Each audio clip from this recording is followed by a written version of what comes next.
Yeah, it's good.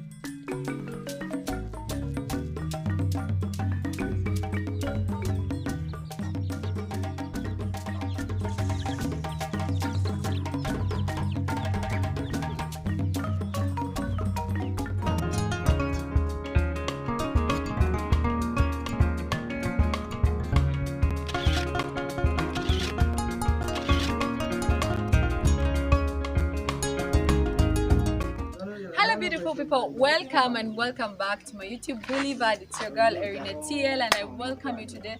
I'm still in the land of the loving people, that is the Luo, and I was like, why not show you? When I was in Kenya, I remember, if you didn't watch that video, I put the, let me put for you the link up there. So I took you about around the homesteads of the Kenyan tribes, the Luya, the Ite sorts of Kenya, then there were the Luo. So I hope you watch that video and get to compare the homesteads of the Luo in Kenya and the Luo in Uganda. So currently I'm still in Alebtong district and I'm like, okay, why not show my ninjas around the homestead of the good people, of the loving people, the Luo in Uganda.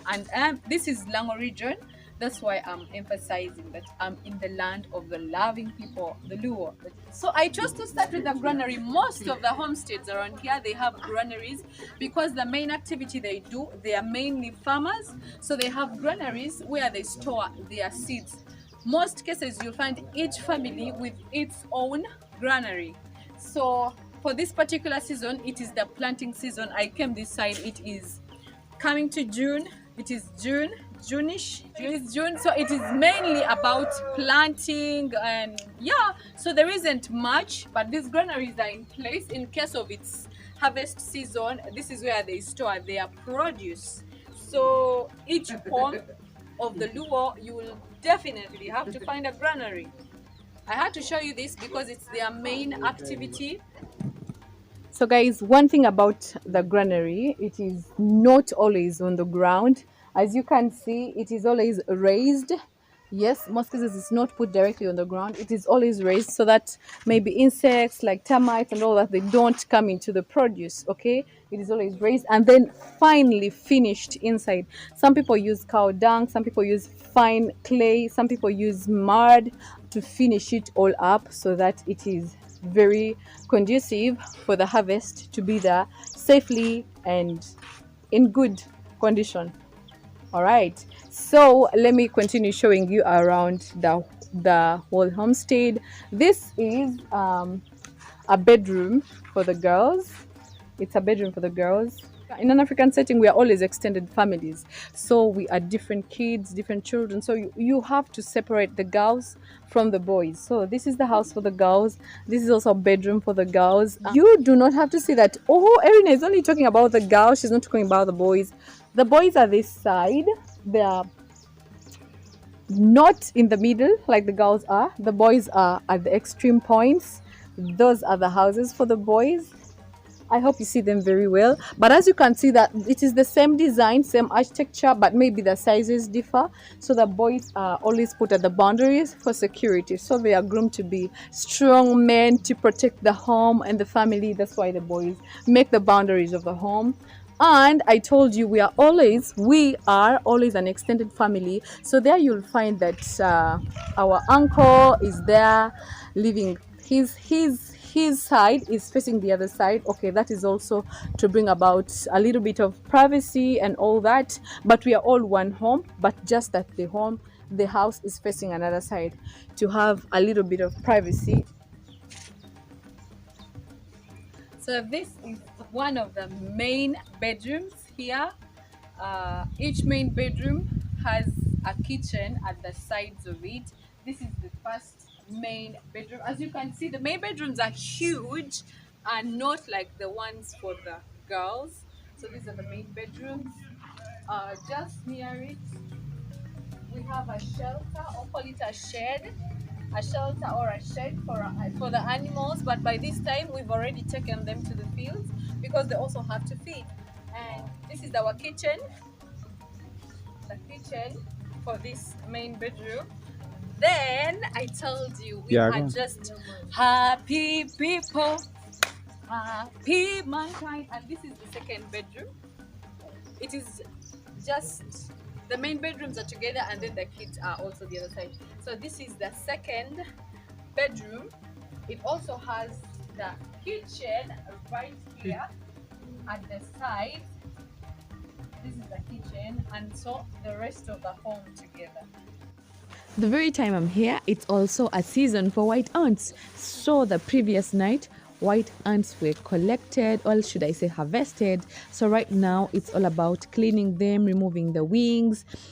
These ants are eaten, they fry them without oil, of course, because they are oily already.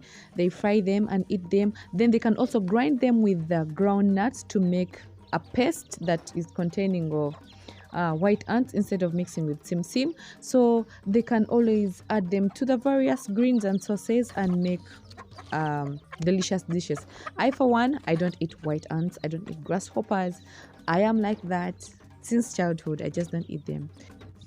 Still, in the Luo Homestead, most of them, if not all of them, keep local birds, the hens.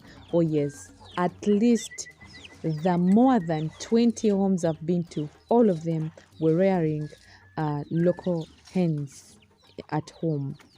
Oh yes, and these ones are normally, is it called free range systems? They open the door for them in the morning, they go feed by themselves and then come back. Maybe when there is something to give them, they can always call them. Can I make that sound? That's how they call the birds and then they come for the food in case they want to feed them in any way. If you know me, you know the favorite part of a house for me is the toilet. But this time around in the village, you don't have toilets, you have latrines. So because these are the favorite parts for me in a home, I really had to go and check it too. Oh yes, and it's normally 30 meters away from home.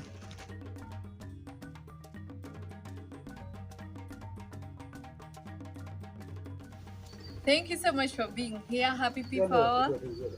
Thank you so much for all the love and the support. I hope you had a glimpse into the Luo Homestead. And this is not the only home like that. All the homes are set up like that. Most cases you'll find it's extended families. All you'll find it is a kind of setup like this. So here where we have been, there have been how many huts? 1, 2, 3, 4, 5, 6, 7, 8, 9, 10 plus the granary 11. This is just one homestead. 10 huts. Actually they are not 10, there are other 2, so there are literally 12 huts, you guys. It's one big family living together. So if you see us as Africans, we are so much of family people. There is a lot like strong family bonds because we grow up together. In this home alone, there are like 20 children growing up together, so it is kind of hard to break those bonds, you guys. That's why you find one African person, maybe there is this complaint always that maybe when they go somewhere to work, the whole family is looking at them. Sometimes they are not even asked for anything, but because you grew up as one family, you feel like you really have to give a hand to each and every person around you because you grew up together. There are strong bonds that bind you. Okay, so that's been our tour of the Luo Homestead. I hope you got to know it and to see it. Thank you so much for joining me and for loving me. Thank you so much for the support. I don't take it for granted. And see you next girl in the next video. See you.